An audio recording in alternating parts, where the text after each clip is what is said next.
Hello to our viewers and welcome back for the second event of the FGI Speaker Series. My name is Aaron Brandeis and I'm the head tutor for FGI's University of Pennsylvania chapter.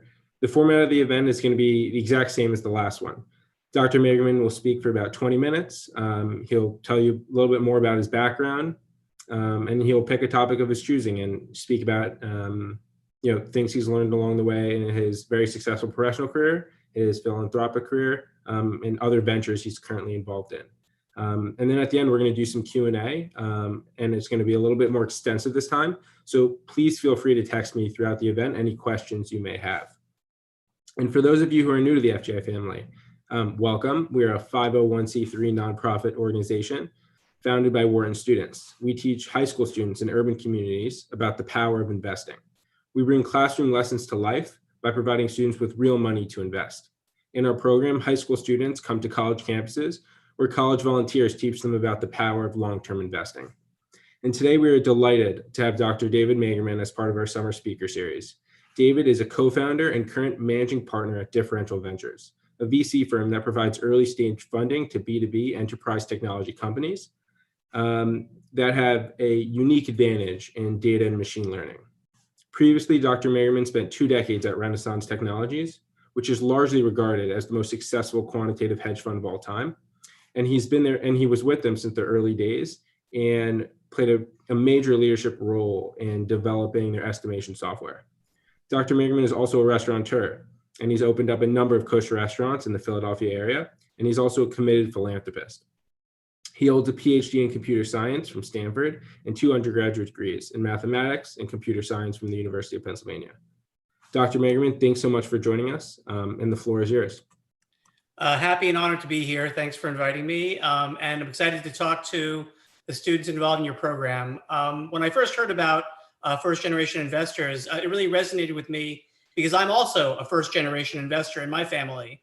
Wanted to tell you a little bit about my background growing up and early education, and talk about my time at Renaissance Technologies, because I think it's most relevant to the topics you guys study. And then talk a little bit about what I'm working on now, but then hopefully, leave a lot of time to open it up for you guys to ask questions. I miss the fact that I can't connect with you guys by seeing everybody, so I hope that you guys will appreciate what I have to say, and please think about questions and ask questions. I'm happy to elaborate on whatever topics you want to talk about.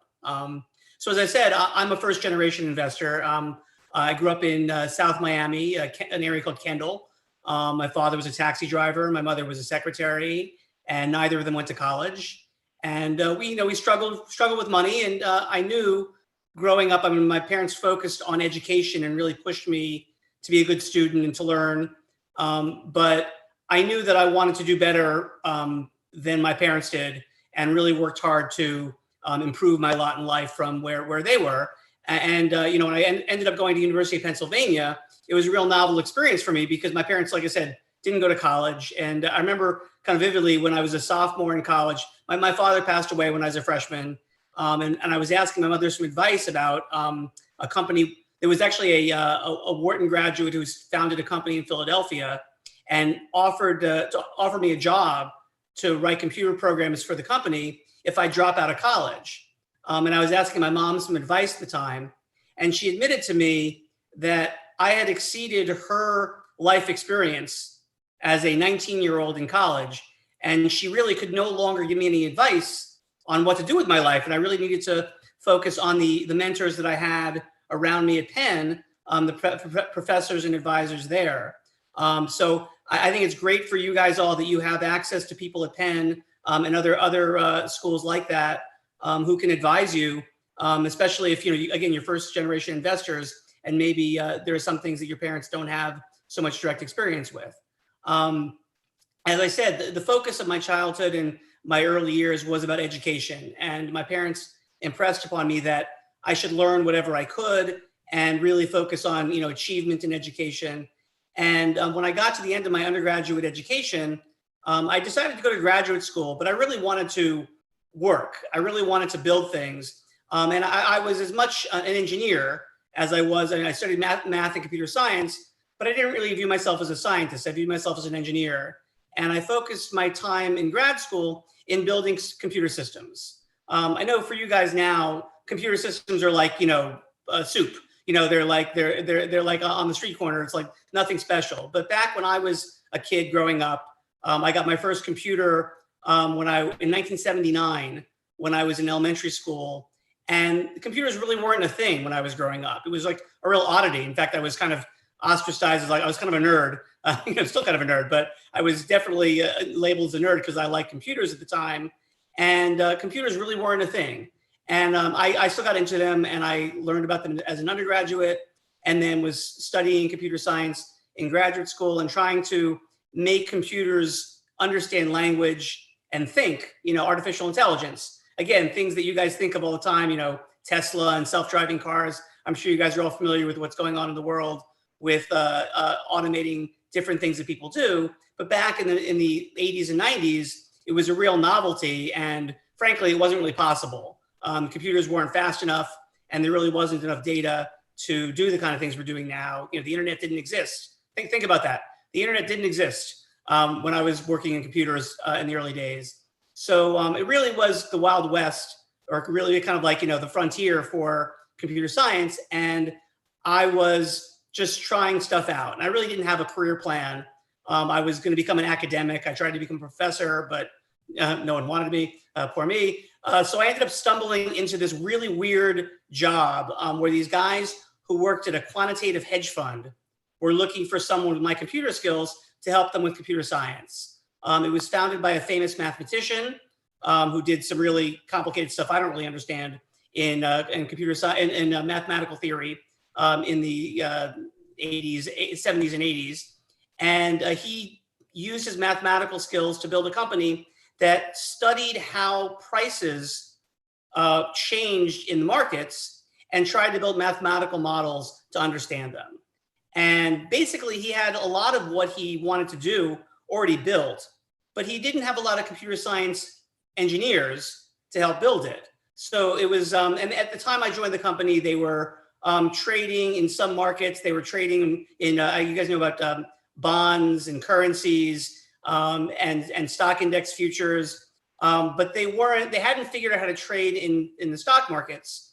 And part of the problem was that their software systems couldn't deal with trading thousands of stocks at the same time. They could trade, individual instruments like individual bonds. They could trade dozens of futures contracts and bonds. They could trade 5 or 6 currencies at a time, but they didn't know how to scale their systems up to trade thousands of stocks together. And so when I joined Renaissance, they were trying to do stock trading, and I joined the company, and they were failing. And I remember that the people who I work with were annoyed at me and the people I work with, because there were 4 or 5 of us working in stock trading, and we were managing like 5% of the company's capital. We were responsible for like minus 10% of the company's profits because we were losing money, and we were paid like everybody else. So people were kind of annoyed with us. They thought we were overpaid. They thought we should be paying the company because we were losing money. But they had faith in us, and eventually we validated that faith by producing a system that worked. So what we did was akin to what a casino does. If you think about a casino, let's say they have blackjack, they have a craps table, they have slot machines, and they work off of the premise that all of their gaming tables have an edge. It might be 51-49. It might be that every time someone gambles at their table, 51% of the time the house is going to make money, and 49% of the time the gambler is going to make money. Some other things have 54% to 46%, but the only games that casinos will play are games where they have a statistical edge. And there's a thing called the law of large numbers, which says that if on average you're going to make money 55% of the time, it doesn't matter if you go on a losing streak, because that's just bad luck. But eventually, if you gamble enough times and you bet on your strategy enough times, if you're going to make money 55% of the time, in the long run, you're going to make money, as long as you don't go below zero. And that's kind of the key thing, is especially when you're leveraging, when you're borrowing money to double down on your bets, you have to make sure you don't go below zero. But the law of large numbers tells a mathematician that if you run your operation like a casino, casinos are always going to make money. And Renaissance was a casino. They were the house. They had mathematical models that they convinced themselves could have an edge over the rest of the market. And so if we knew that our models could make money, if we bet $1 that 55% of the time we were going to make money and 45% of the time we were going to lose money, as long as we never went below zero, we could keep playing and eventually make more money. And the cool thing about the stock market at the time, and eventually it got even better for us, we could get anywhere from 4.5 to 7 to 1 leverage. So we were legally allowed to borrow. If we wanted if we had $1, we could actually buy $4 worth of stock if we wanted to. And if we would go long, and you guys know about short selling, if you borrow a stock and sell it short. So if we went long and short and had a balanced portfolio, we could actually be almost 7.5 to 1 levered. And so we could basically, if we could be like 5 or 6 to 1 levered, we can get to the law of large numbers 5 or 6 times faster, which would make it even more likely that we'll make money. So our goal was to use computers and math and statistical modeling and smart people searching for new ways of predicting things. And we were going to try to build a system that we believed had as much of an edge over the rest of the market. And then we were just going to leverage to death and make as many bets as we could. And in the early 90s, so in the mid 90s, we started doing this. And there wasn't a lot of people doing computerized trading at the time. Again, pre-internet, there was no internet. There were a few platforms that did stock trading on computers, but the vast majority of stock trading was done in person at the New York Stock Exchange. We, with our little shop, with maybe a few tens of millions, maybe like $100 to $200 million of capital under management, we're trading 4 or 5% of the New York Stock Exchange volume. So for every 20 shares traded in the New York Stock Exchange, we were one of those shares. So it was really kind of a heady time for us because we were this little group in Stony Brook University with a group of like a couple of programmers writing software, and we were trading that much volume. And at the time, I was the only one who knew how the system worked because I was the guy who wrote the software to do the trading, and I basically wasn't allowed to go on vacation because if I went on vacation and something broke, then no one could fix it. And the truth is, in the early days, our systems failed. Our programs crashed probably like every 2 or 3 hours at best. Sometimes, like 5 or 6 times a day. And I had to be there to pick up the pieces. At the time, we traded every 15 minutes. So when a program failed, I usually had like 5 or 10 minutes to figure out what went wrong, fix it, and get the programs up and running so we could get back to trading. So that was the early days. Obviously, things got a lot more mature as we got more money under management. And eventually, we were like a $5 or $6 billion fund. We were trading all around the world using similar models. But at the end of the day, our system worked because we had an edge over everybody else because our models predicted the markets, predicted what was going to happen well enough for us to make money like a casino. And so I learned a couple of key lessons about stock trading from this. And also from my experience watching the world develop around me and other funds trading, making money, blowing up and doing different things. The most important thing which I wanted to convey to you is while it's great that you guys are learning how to invest in the stock markets and you should use your intuition and if you understand something about electric cars or about movies, bet with what you know. But the truth is that what I learned at Renaissance is that when we're ready to trade, information doesn't matter. Like you think we'd have hundreds of people pouring over news feeds, watching news, trying to figure out what happened in the world. The truth is that while some people do trade that way and they can make fundamental bets on stocks that they want to hold for a long time, we were trading in and out of stocks pretty quickly. Not quite high frequency trading, but we were trading out, holding like we say from a day to a week to a month. But usually on the shorter side. And when generally what we looked at was not news. We just looked at price movements because we assumed that any news we could see as people, someone else had already seen that news. They'd already traded off of it. And whatever I needed to learn from that news was already encoded in some way in the prices in the stock market. So all of our models just looked at price and volume and trading volume and how much trading was happening on different parts of the spread and how deep the book was of orders that were waiting. We looked at the actual people betting on the market, and we assumed that anything that could be known about stocks, especially because we're trading 4 or 5 or 10,000 different stocks at a time, that we couldn't possibly figure out what was going on in the world from the news. But we knew that there were people who were experts on every single stock who were reading the news and they were trading off of it. And so if we just looked at the stock prices, we could glean what we needed to know about stocks. So it's important for you to understand, if you guys are thinking about doing trading on your accounts that you guys are managing, when you see news happen, you have to assume that everyone bigger than you already knows that.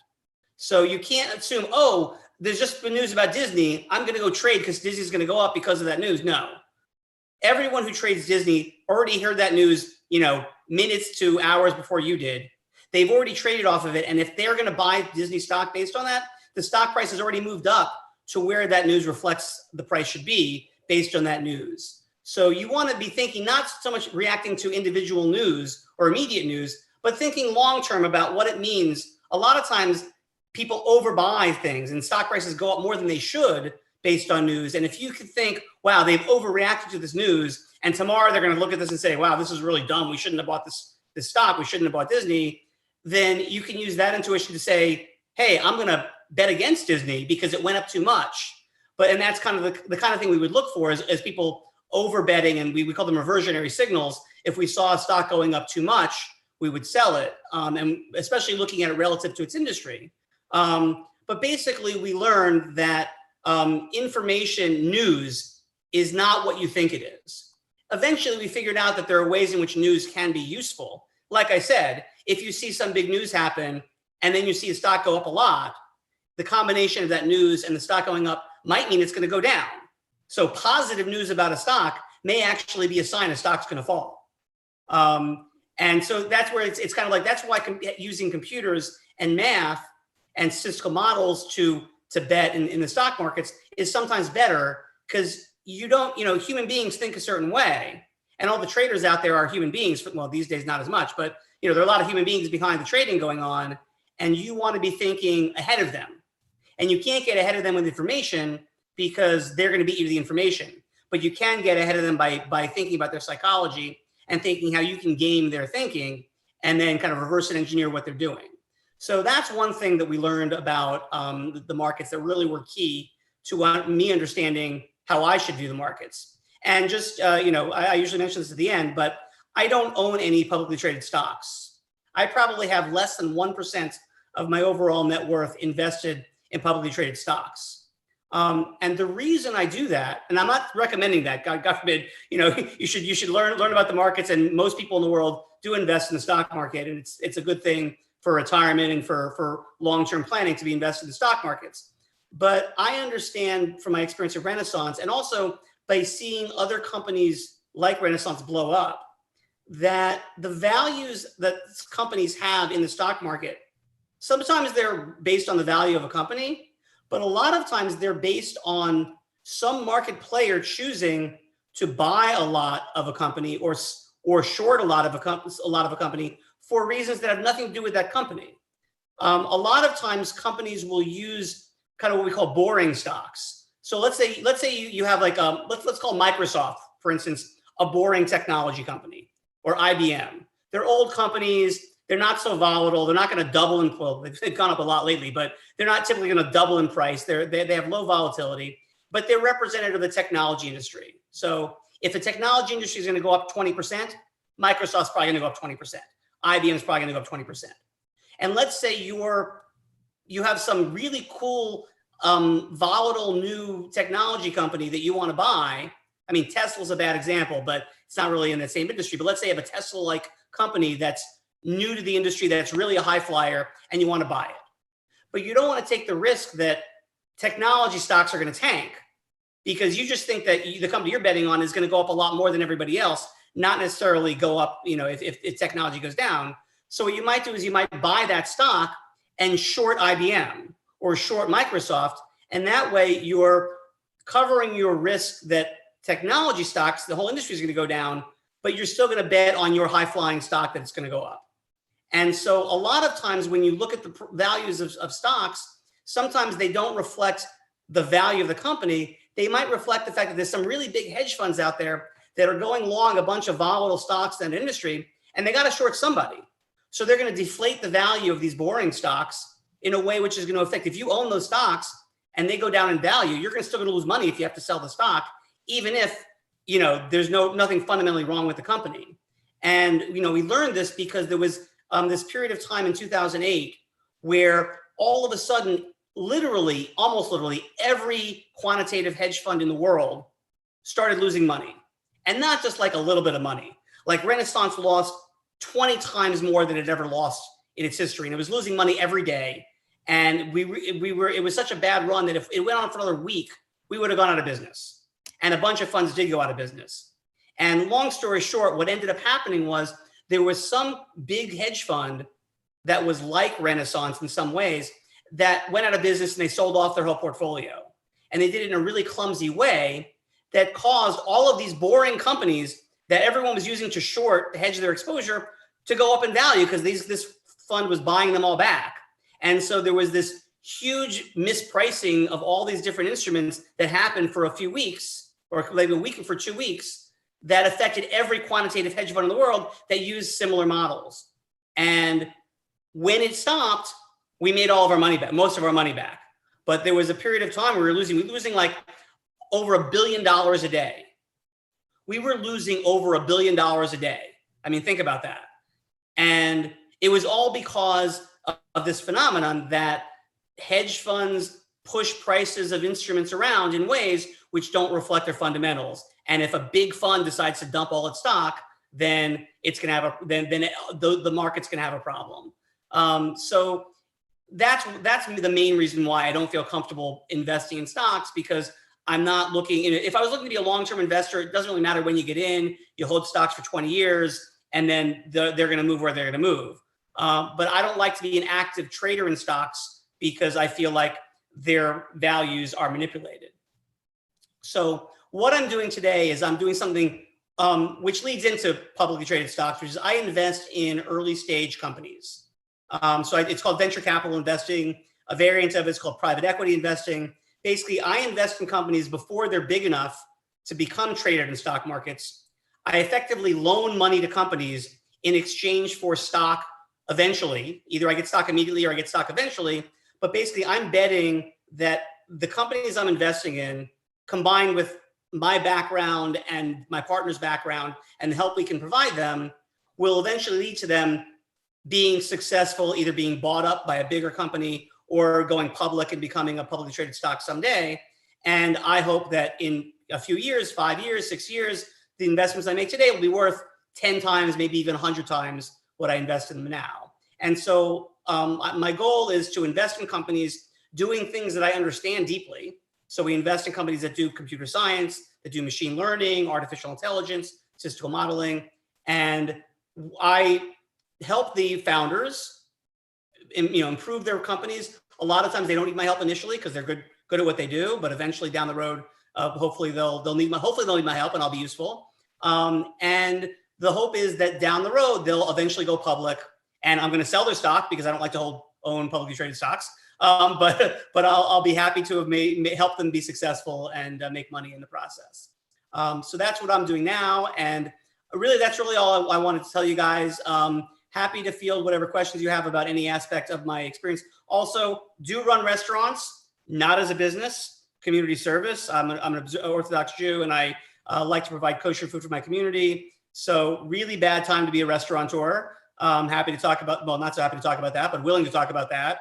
And also I invest a lot in education. I give a lot of money away to education, particularly in trying to improve the quality of education and trying to bring technology and different modalities, different ways of teaching. In fact, the kinds of things I work on are perfect for the times today, because a lot of the distance learning that I've been involved with is what's being deployed now in schools in the coronavirus era. So again, happy to talk about any of those topics. Dr. Magerman, thank you so much for that intro. That was just awesome, going into some really difficult concepts and making them sound super easy and clear to all the viewers. And a lot of questions are coming in, so I'm just going to go ahead and start asking. Great. Um, I think first of all, rolling back to the beginning of your story, the humbling story of when your mom said, kind of, you're on your own. I provided you with as much wisdom as I can. And then you talked about, how mentors helped you after that. Can you speak to some of the students, how you found mentors along your career? What's the hallmark of a good mentor and how they impacted you? Sure. Yeah. And that's really, it's really funny because I didn't think to look for mentors. I didn't really know what I was doing going to college. But one thing that I always tried to do was put my best foot forward. And I tried to be authentic. Sometimes it got me burned because I speak my mind and kind of have famously gotten myself in trouble by being a little too outspoken. But if you're authentic and you're well-meaning, mentors will find you. And that's what I found myself, that I was earnest about wanting to learn. I found things that I was good at and I pursued them. And the truth is that my most impactful, important mentor, Professor Max Mintz he's still at Penn now. In fact, he is my son's academic advisor who's currently studying at Penn. So it's really gratifying for me to have that relationship with him. But he saw me in one of his classes and recognized that I was someone worth spending time with.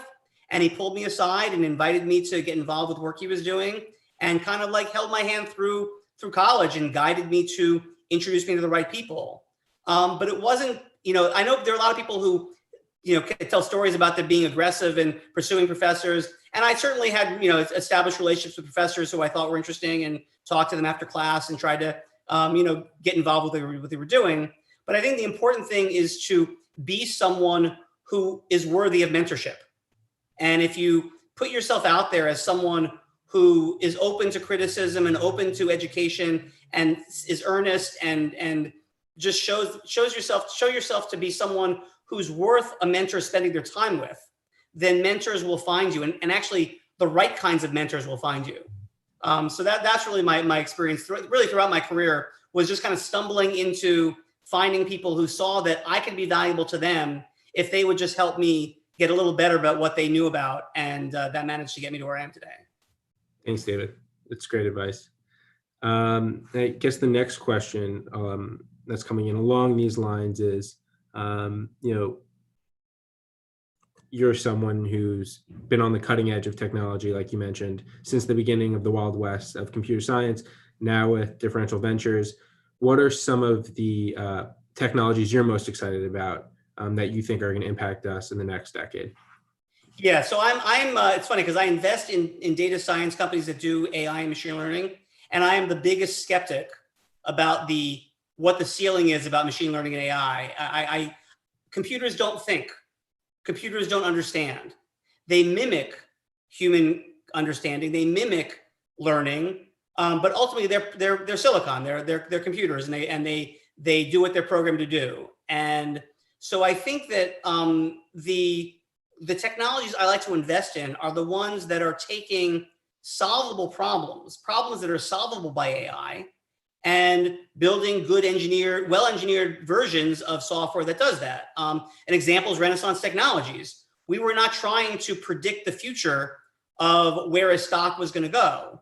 We were just trying to, use math to get a small edge on the rest of the world, really kind of modeling human psychology more than anything else, hedging out the risks that we couldn't model and doing what we could. And we made a lot of money that way. So I think that the technologies that I'm most interested in are the ones that understand the limits of machine learning and AI and try to solve a problem that is solvable. An example is this company we invested in called Nokri. It's actually a great story because it's these two founders, as Canadian founders, who were having trouble getting jobs because they had very Muslim-sounding names. And one of them changed his name to Joe Smith effectively, and got a job in 3 weeks. And was really, kind of moved by the experience. And so once he, it was kind of not done with, but he was kind of satisfied with the career that he'd had, he worked with this other founding partner of his and decided to build a machine learning model for human resources problems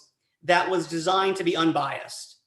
And basically they wrote software that watches interviews, the video and audio and transcripts of interviews, along with resumes and with the textual answers to questions that candidates do. And it has built predictive models designed to be unbiased. So they're designed not to be, ethnically biased or religiously biased or gender biased. They do this, they have a way of trying to achieve this. And they basically do the job that a frontline human resources interviewer would do of analyzing that material and spitting out an evaluation of whether they should do a second interview with that candidate. So basically it amounts to like rating a candidate by 10 numbers. So basically they build a mathematical model to predict 10 numbers from data. That's a solvable problem. They're not trying to pretend that they can figure out the emotions or figure out the intellectual capability of the candidate. All they're doing is trying to mimic a human being, and they built computer systems that can rank people with these 10 different measures as well as people can. And so basically they can help a company process 10 times, 20 times more first interviews than the normal human resources could do, which just makes hiring more effective. It makes it easy for people to find jobs, and that it does it in an unbiased way is really great. So that's the kind of technology that I like, because it's using AI in a way which I believe that AI can predict 10 numbers as well as people can. That's the kind of thing that we're doing. The other thing that we do a lot of is we invest in what I call the plumbing of data science. So we invest in technology companies that provide the tools that people use in data science. And the reason we like to do this is because we know that data science is going to be people are investing billions and billions of dollars in all different facets of data science. We don't know which AI companies are going to win. We don't know who has the best AI. I know a lot about AI, and I couldn't spend 4 hours with a founder and tell you whether their AI was going to be really valuable in 5 years. That's crazy. But I can evaluate whether a tool is going to be really useful for those engineers to do their work. And if I can invest in companies that are going to sell tools to all those data scientists, I don't care who goes out of business and who succeeds, as long as they're using my tools. So we invest in a lot of those kind of companies as well. Thanks so much, Dr. Magerman. And building off that, what's your pitch to students who are about to be entering college and are thinking about, different educational paths to go down? Why AI? Why computer science? Why did you get that passion? Right. Don't go into computer science. Don't go into AI. When I was a kid, my uncle actually offered to pay for all of my college and my medical school if I become a doctor. Because back in the 70s, being a doctor was the end all. If you could become a great surgeon, your career was made. You'd be the richest guy on the block. Obviously, that's not true today. That's not the greatest profession to be in. Probably be a professional basketball player. But that's my point, is that I loved computer science. I didn't know computer science was going to be a great thing. I loved math, computer science. I got really good at it because I cared about it so much that I spent my waking hours. I lived in my office. I had a sleeping bag in my office. I once spent a winter break in grad school at IBM, and they turned the power off. They turned the heat off because everyone was furloughed for the break. And I didn't have an apartment because I was planning on sleeping in my office. So I used the computer systems to keep me warm. I would run a lot of algorithms on the computers near me so that they would generate a lot of heat so I can keep warm at night. Didn't affect my ability to have children. So I was really happy about that. But maybe TMI. But it was basically, I loved what I did. And it happened to be that what I love to do turned out to be a great profession. And so what I tell people at your stage all the time is, don't look at what was or is the greatest thing. The job market in 5 years and 10 years, who knows what it's going to be. But what you should do is figure out what you're passionate about, what you're willing to spend nights and weekends sleeping in your office doing, and become really good or great at that thing. Even if it's poetry, even if it's something that you think is not going to be something that's going to be in demand and make you a lot of money, if you can become really good at something, someone will notice you and find use for what you can do. So I just encourage you to not be chasing the shiny object of today, but and you should get the basic education. Math, physics, chemistry, sciences, literature. There are core things you should learn because they're useful in almost anything that you can do. Math is really key. Writing skills are really key. But beyond that, you should really figure out what you're passionate about, what you're willing to spend 80, 90, 100 hours a week doing, and be successful at that. Thank you, Dr. Mann. That's a great wrap up from everything you spoke about, and just in choosing a field in general, and how you chose your profession, and were successful in it, honestly. One interesting question came in, which I want to ask you. It's about the book behind you. Maybe that's the benefit of now that we're Zooming, we could talk about those things. Why is Tanya on your desk? Somebody mentioned it's the intersection of faith and investing in logic. But why is that on your desk? Can you tell us about the book? So actually, it's funny. I put that up a few weeks ago because someone told me they could see there was some weird science fiction book on my desk, and they started talking about it. So I figured I should have something more meaningful behind me. So it's actually an interesting question. So as I said, my focus when I was growing up and through my career was about education and achievement. And at one point in my life, I'd gotten to a pinnacle, kind of got to the top of a mountain when it came to those things. I'd learned an enormous amount about my field. I'd reached a level of financial success I never dreamed of.